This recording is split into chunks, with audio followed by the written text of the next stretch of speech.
7000. The 7,212th meeting of the Security Council is called to order. The provisional agenda for this meeting is the situation in the Middle East. The agenda is adopted. In accordance with Rule 37 of the Council's Provisional Rules of Procedure, I shall invite the representative of the Syrian Arab Republic to participate in this meeting. It's so decided. In accordance with Rule 39 of the Council's Provisional Rules of Procedure, I shall invite the Under-Secretary General for Humanitarian Affairs and Emergency Relief Coordinator, Ms. Valerie Amos, to participate in this meeting. It's so decided. The Security Council will now begin its consideration of item 2 of the agenda. Members of the Council have before them document S/2014/427, entitled The Report of the Secretary General on the Implementation of Security Council Resolution 2139, dated 2014.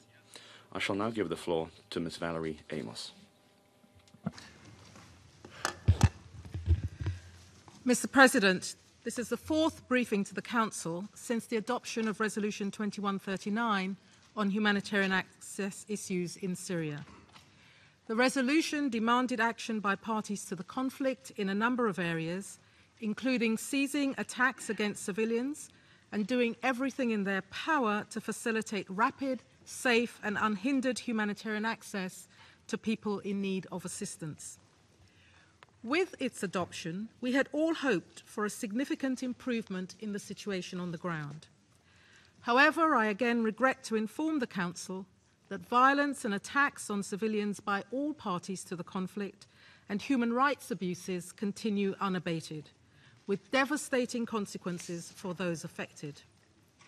There have been numerous examples of targeted or indiscriminate attacks on civilians in densely populated areas, in violation of the most fundamental principles of international humanitarian law.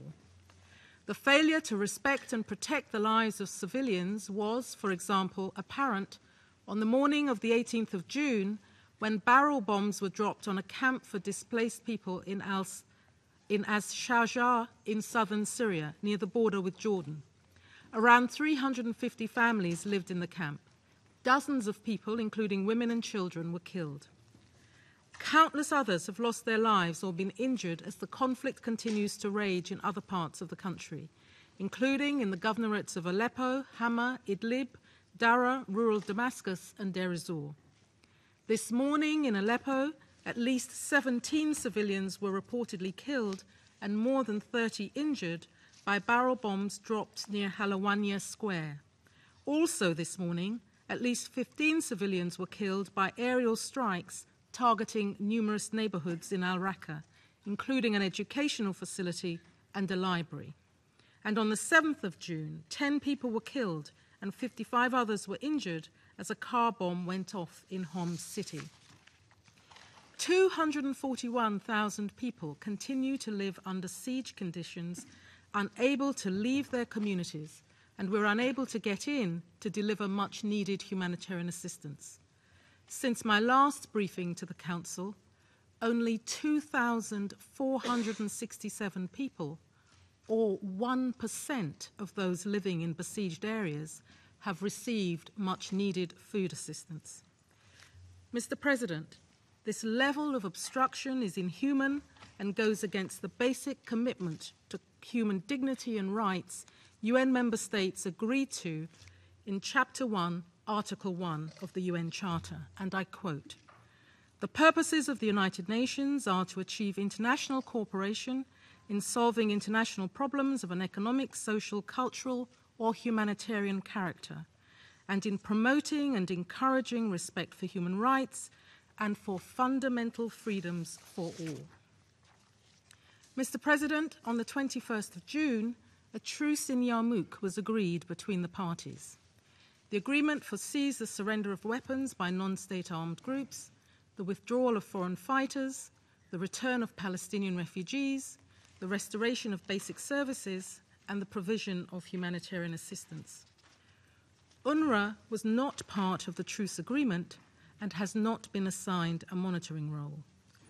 UNRWA is seeking support from all parties to ensure it is granted unhindered access as it has been unable to enter the camp to deliver assistance since early June. In recent weeks, attacks on civilian infrastructure by armed opposition groups have increased, resulting in significant damage or disruption to water, sewage or electricity networks in the cities of Aleppo, Idlib and Deir ez-Zor. In Aleppo city, as many as 1 million people remain without safe drinking water after one such attack. In Deir ez-Zor, ongoing fighting with the deliberate denial of access into the governorate by various opposition groups has made it increasingly difficult for humanitarian organizations to bring life-saving relief supplies to the area. Over the course of the past 2 weeks, more than 40,000 people have been displaced to eastern Deir ez-Zor city. Mr. President, once again, I remind this Council that targeting or indiscriminately attacking vulnerable civilians constitutes a war crime. There can be no justification for such action. Deliberately obstructing humanitarian access and depriving civilians of access to services essential to their survival is unlawful and inhumane. Mr. President, in 2011, I told this Council that 1 million people in Syria needed humanitarian assistance. That figure now stands at 10.8 million, 1.5 million more than there were just 6 months ago. The number of people in need in hard-to-reach areas now stands at 4.7 million, an increase of 1.2 million since Resolution 2139 was adopted in February. UN agencies and NGO partners continue their efforts to meet urgent humanitarian needs. Staff have deployed to difficult and dangerous locations to engage in negotiations to secure access and to deliver much-needed aid.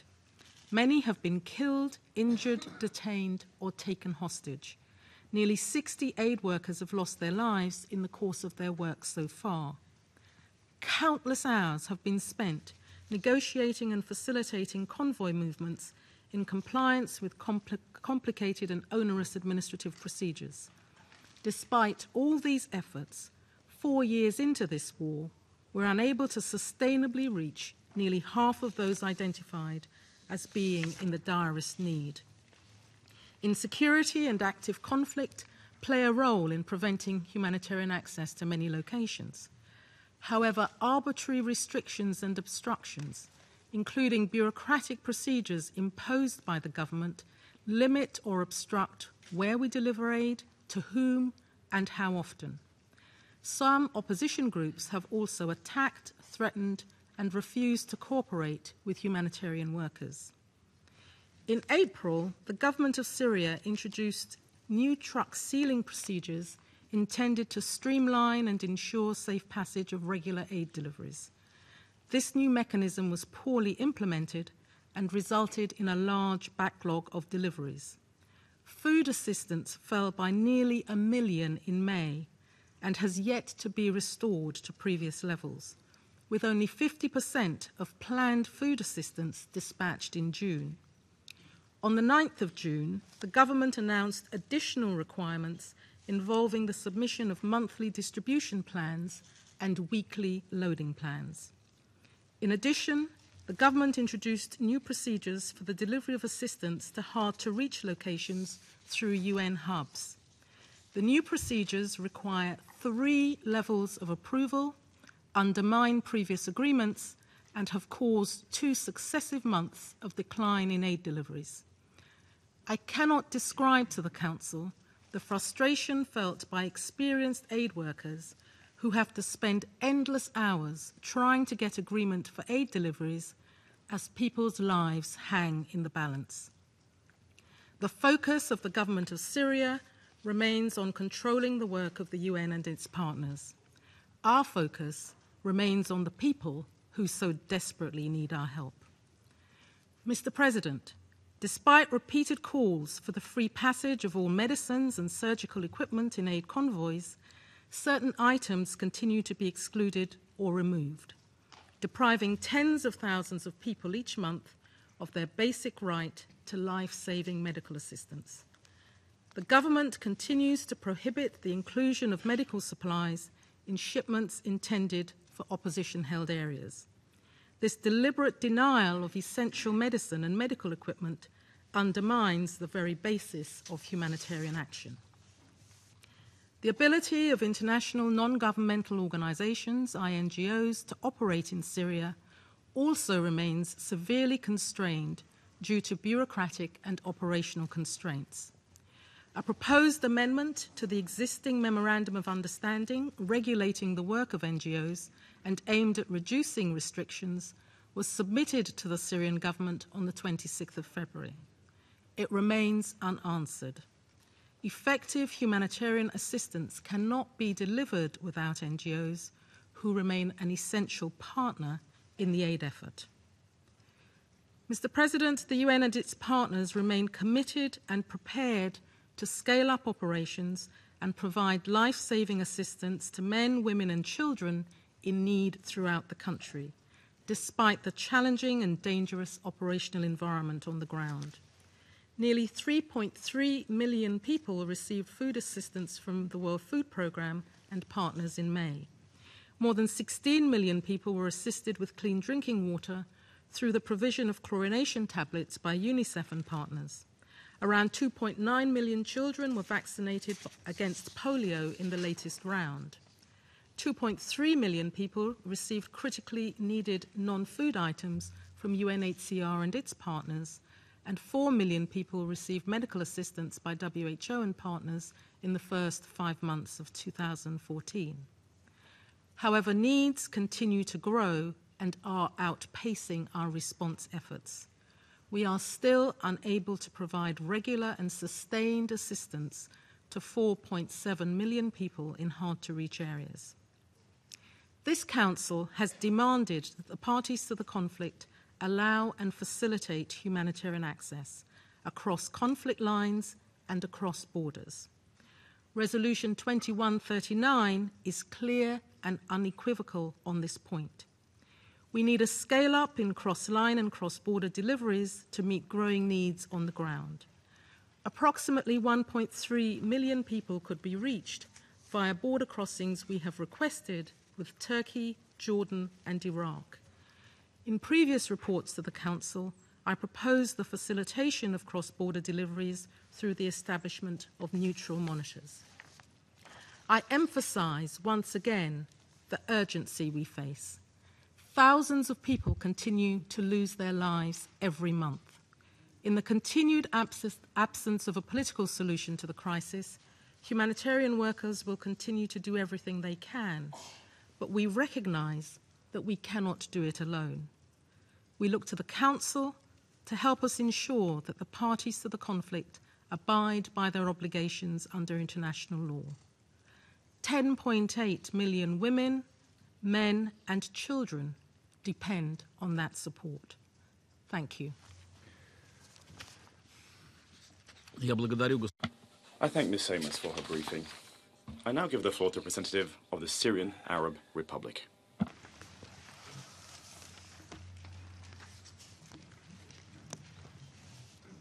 شكرا سيدي الرئيس. Thank you, Mr. President. At the outset, I would like to congratulate you on your presidency of the Council for this month. I wish also to thank you and the members of your team for holding many important meetings under your presidency. By the same token, I would like to thank you for holding this session and enabling us to participate therein.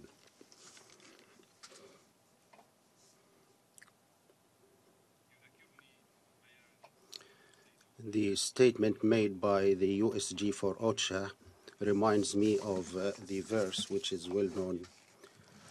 I find him at sea, unable to move and shackled, and he is warned not to be wetted with water.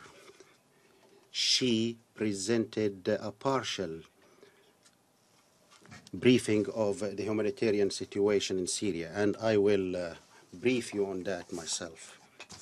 Mr. President, in this session, we find a considerable opportunity to inform the members of the Council as well as the other members of the United Nations on the reality of the humanitarian situation in Syria with its different dimensions, in addition to showing the grave falsehoods and gaps contained in the Secretary General's report on implementation of Resolution 2139, which arrived at scandals. And in order not to irritate some who are present here by referring to scandals, I will refer to some parts of the report itself. The report, in its paragraph 3, refers to the continued fighting between what so-called groups of armed opposition and radical forces, end of quote. At the same time, in paragraph 7, and I quote, fighting was going on between the opposition group since ISIS occupied further sites in the eastern part. In paragraph 12, the report refers to, and I quote, armed opposition groups, including Al-Sham and Jabhat al-Nusra, Ahrar, end of quote. As a matter of fact, it is a scandal that an official report issued on behalf of the Secretary General of the UN refers to some organizations classified by your council that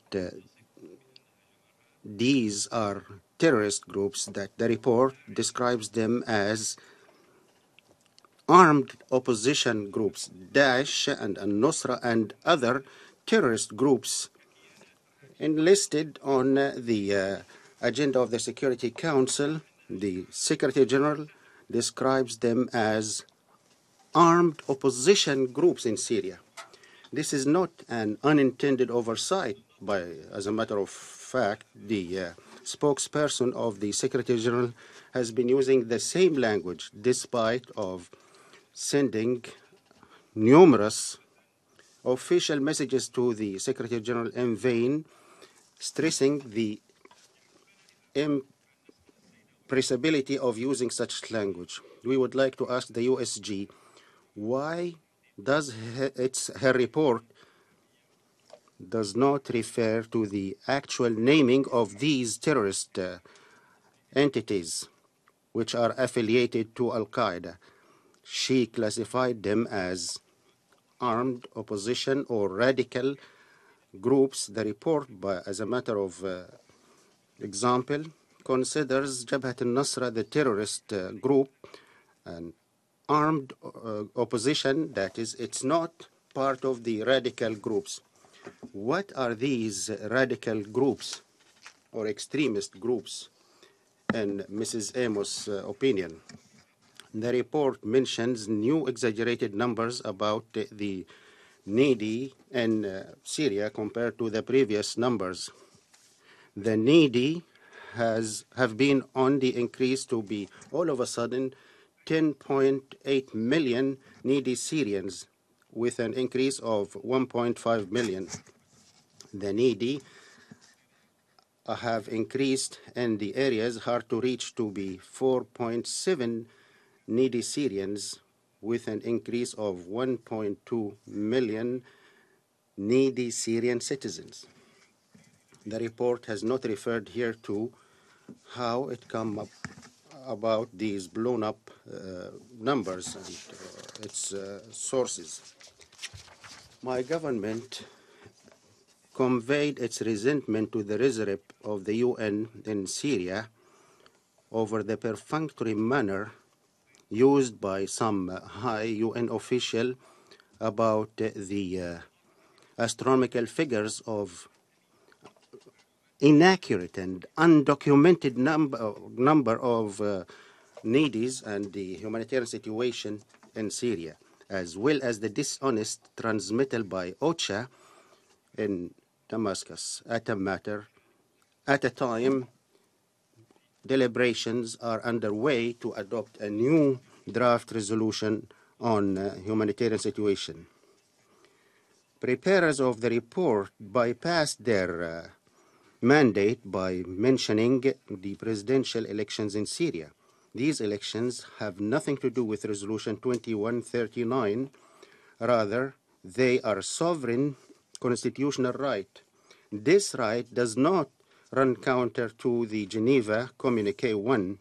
To the contrary, it chimes with it to preserve the constitutional institutions in Syria. It's a main item in Geneva 1. Mr. President, among the strange paradoxes in the report, it's a reference to, and I quote, that the United Nations is still unable to present documented information on the presence of non-Syrian fighters and their activities throughout the country, end of quote. Having addressed hundreds of official messages to the Secretary General and Security Council by our government, and despite the overt official Western declarations that talk about documented numbers about so-called foreign fighters in Syria, the SG and OCHA still are unable to verify the veracity of the situation. Mr. President, in addition to the above mentioned, we are surprised at the report's disregard for the fact that the main reason for the emergence and exacerbation of humanitarian needs are contained in the emergence and escalation of terrorism in Syria. Terrorist armed groups targeted the safe civil areas, evacuated their population, destroyed the infrastructure and the institution. The humanitarian treatment of humanitarian crisis in some areas in Syria cannot be only done through the tendering of assistance. The preparers of the report would have fared better to lay blame to the states supporting terrorism in Syria, including Israel, Qatar, Turkey, and Saudi Arabia, instead of questioning the presence of foreign fighters or the competence of the procedures taken by our government to tackle humanitarian needs. Among the other paradoxes in the report, it's disregard for the imposition of some illegal, unilateral, coercive measures by some states against our people. This directly affected the living situation of our people. This makes it necessary to highlight the dangerous influence of these sanctions, and this reveals and exposes the double standards of some high officials in the Secretariat in dealing with the humanitarian situation in my country. Some states that claim that they care for the Syrian people have opted to throw huge amounts of money to spend that money on the weapon given to the terrorists in Syria instead of allocating these amounts to the humanitarian response of 2014, which have been satisfied at a rate of 29%. The New York Times yesterday, in an inaugural article, Turkey is paying heavy price.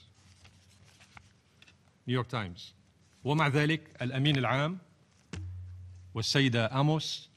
Yet the Secretary General and Mrs. Amos have no proof that there are foreign fighters in Syria. Mr. President, the Syrian government bear the bulk of the humanitarian assistance distributed in Syria at a rate of 75% of that assistance. The government has taken a number of measures that enable the United Nations to expand its activities, including the elaboration of a new implementation machinery to organize the relief assistance convoy in a manner that will lead to delivering assistance as soon as possible to our people. The High Office for Refugees inauguration of an office in the governorate of Soida to cover the southern area, and the government facilitated the UN arrival to many areas, including in Syria and most parts of Syria, in addition to Reef Damascus and Aleppo and Dara. The report issued by the World Food Program stated that there are many improvements to arrive at the hot areas. Mrs. Amos stated that, and there are millions of people who received assistance, immunization of children, food arrived, and she didn't say that all this happened. She didn't say how this happened. Did this happen without the assistance of the Syrian government assistance? We continue to agree to the demands made to us by the international organizations to deliver assistance from the borders with Iraq, Lebanon, Turkey, and Jordan in accordance with Resolution 18246. It is strange that the report ignores the hampering by the Turkish authorities to enter humanitarian assistance through the crossing of Nasibin and using that crossing to enter the terrorists. My government is committed to its responsibilities in alleviating humanitarian burden of our people. We are ready to take any measures to achieve that, so long as they are in accord with our national laws and sovereignty. In this connection, we would like to state and welcome the positive involvement of the United Nations. I say positive in a manner that ameliorates the humanitarian situation in Syria. And we categorically reject the usage by some states, the machineries of the UN, as a means to implement narrow political agendas that run counter to the principles and goals of the United Nations Charter. And we categorically reject the channeling of the potential of some states of this organization to target some states. The invasion of Iraq, Libya, and other states passed very smoothly, and some find it easy to tamper with this organization. The United Nations is possessed by the member states, and we are one of the founding states.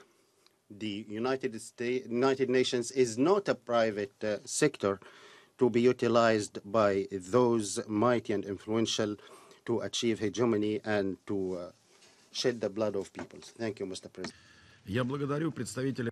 I'd like to thank the representative of Syrian Arab Republic for his statement. Now, there are no more names inscribed on the list of speakers, but as this is the last meeting of the Council for the month of June 2014, before inviting Council members to informal consultations to continue our discussion on the subject, I would like to, on behalf of the delegation of the Russian Federation, express the sincere appreciation of the delegation to the members of the Council, especially my colleagues of permanent representatives, their respective staff, and to the Secretariat of the Council for all the support they have given to us. The month was a busy one, but we were able to rally consensus on several important issues within our purview. We could not have done it alone, and without the hard work, the support, and the positive contributions of every delegation and the representatives of the Secretariat, as well as the interpreters, the translators, the meeting and conference services, and sound engineers.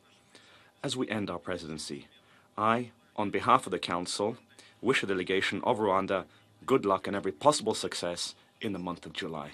This meeting is adjourned.